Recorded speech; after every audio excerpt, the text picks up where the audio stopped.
I'm going to show you how to transfer files from one server to another server. I haven't found many cPanel videos out there on this topic, so I hope that you will find this very convenient. So what you'll need to have access to is the WHM, which is the cPanel main administrative panel. Now, there's several transfers options that you can do. You can copy an account from another server, which basically means one domain name. Or you can copy multiple accounts meaning multiple domain names, to your server. So go ahead and click that, and you'll be forwarded here. The only thing you need is the IP address of the old server that you're copying the files from.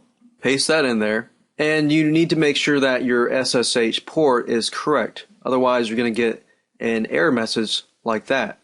So make sure you change the SSH port. If you don't know what that is, your web host would probably provide it to you.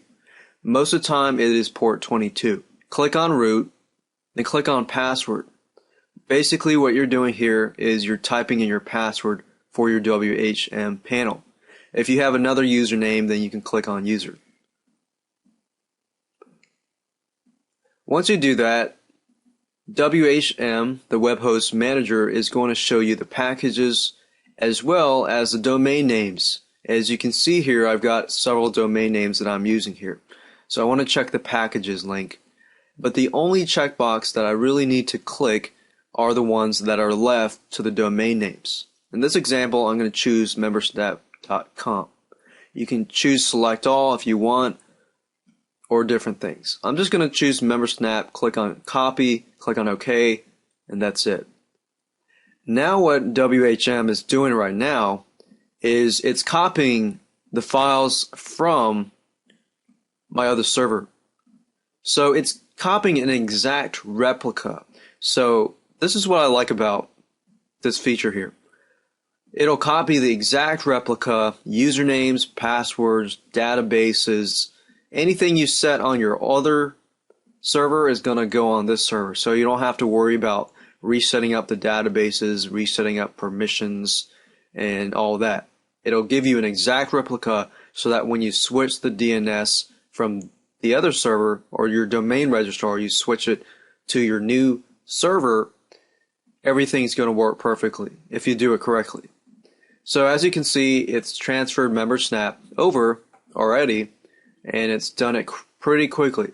The only thing you need to know is that it'll take more time if your file or your domain name has lots of files. Let's say one of my domain names has 10 gigabytes. So to transfer that, it took me about an hour, 2 hours, or 3 hours. So maximum probably take 3 to 4 hours maximum, depending on how big your hard drive is or how much space you're actually using. So if you're using 100 gigs, it might take even half a day. So what I do is just do that and just walk away or do something else. You probably don't want to do too much to your browser because you don't want your own computer to crash.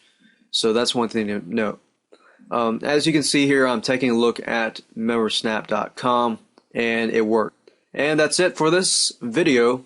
I hope you learned something new, and good luck on your transfers.